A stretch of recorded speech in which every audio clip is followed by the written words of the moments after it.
welcome back to the Formula 4 Southeast Asia. In this episode, we're getting to know the championship in and out before things get hot and sweaty on race weekend.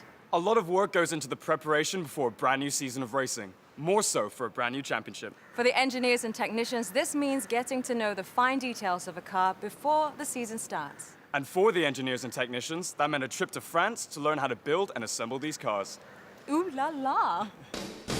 The Formula 4 Southeast Asia is a single-operated championship with the race services supplied exclusively by the Meritus GP team.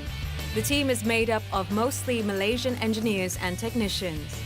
They've had hands-on experience with the cars because the FIA Formula 4 homologated race cars were assembled in France by the team's Malaysian technicians from the ground up during 6 weeks of intensive training with the chassis and engine partners.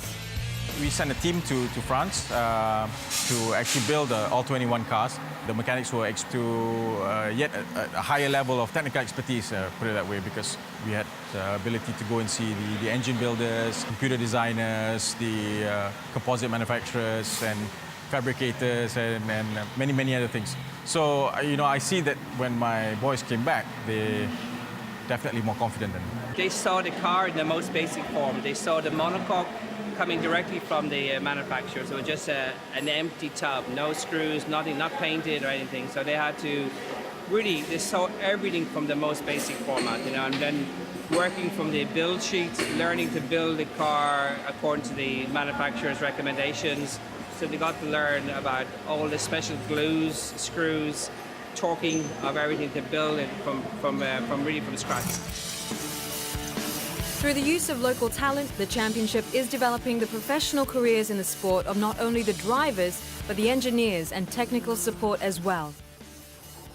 Basically, this is the first step on an Asian motorsport ecosystem, providing drivers with the opportunity to race at the highest level possible, certified by FIA in Asia, and also providing opportunities for engineers and mechanics and TV crews and editors and accountants to work within the sport and develop careers within the sport. So it's a start of an Asian ecosystem. The cars literally ran straight away the day after the container arrived.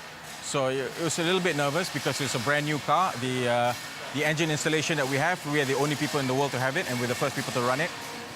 That it worked 99.9% flawlessly straight out of the box was a great testament to the team that went to build the cars. And so that was a big relief. All this valuable training is now being put to use in this season's inaugural competition. Joining me now is GB3 driver Santino Ferrucci. Santino, you have a lot of experience with different cars around the world. How do they compare to a Formula 4 car? I've mainly driven faster cars like Formula 3, GP3, but because of my age, I actually missed doing Formula 4 coming out of karts. And I'm actually quite disappointed I did skip the SCEP, because it's a great step out of karting just to learn how to drive a junior formula. And the Formula 4 Southeast Asia Championship is the first of its kind in this region. What does this do for young drivers in the area? Oh, I think it's great because there's a lot of go-karters out here that are just trying to find a stepping stone into cars. And I mean, you really have to go to Europe, but the Southeast Championship with Formula 4 gives them a good stepping stone into learning how to drive a Formula car, how to work with the tires, to work with an engineer, to do some data and feedback, and it's great to learn before you go into F3 or GP3. Well, every driver has a certain driving style, and like I said, no one driver can be fast everywhere. So when you have a great variety of drivers, you have one person that's always doing something slightly better than you, and that way everyone can learn off that one person for that one turn and improve their driving that way.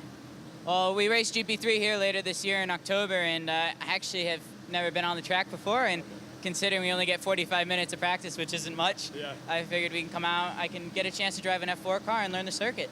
Cool, thank you very much. Well, I hope you had some fun. Time now to see it all get put together. Race weekend just around the corner.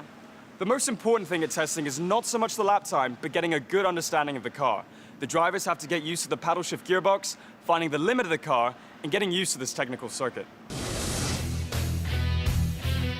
Testing for the first season took place over 2 days. It was the first time some of the drivers had been in the car, and the first time for many in a single-seater Formula 4 car, a novelty that wasn't lost on the rookies. This F4 car is amazing. First time with paddle shift, heads-up display. It's Yeah, it's just such an awesome car to drive. The aerodynamics, I can go around corners at 180k an hour without lifting off. It's just an awesome feeling. Physically, it's a lot more demanding because you're sat in the cockpit, which is like 50 degrees sometimes in there. Driving this car is a lot more physical, and you have to do a lot more things before getting into the car. I guess it's more, you have to work more on your neck and like your leg muscles because you have to jam the brakes harder. And so I've just been preparing myself physically, just getting stronger, just getting more endurance. This is different. It's a lot more harder and a lot more competitive. I mean, we've had like, I think 12 kids coming directly from karting, directly into these cars.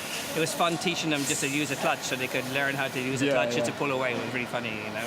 It's something that we always take for granted, you know, but for them it's not, you know, so it's fun. Yeah. But now they're all after 2 days, they're all hands on it, and you know, why it was such an issue 2 days before. You know? Yeah. I'm pleasantly surprised to see at the test that the times from the top 5, top 6 guys are really competitive with each other. So it's really quite open who's going to get a top spot on the podium. Our target audience is 15 to 17-year-old or 15 to 18-year-old drivers.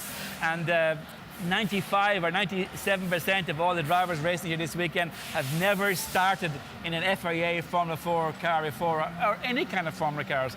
They don't even have a road license to drive their father's road car. So I suspect that maybe we will have 5 or 6 jump starts.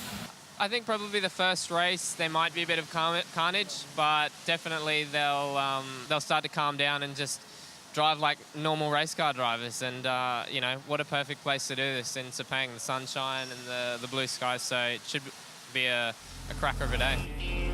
Cars ready, teams ready.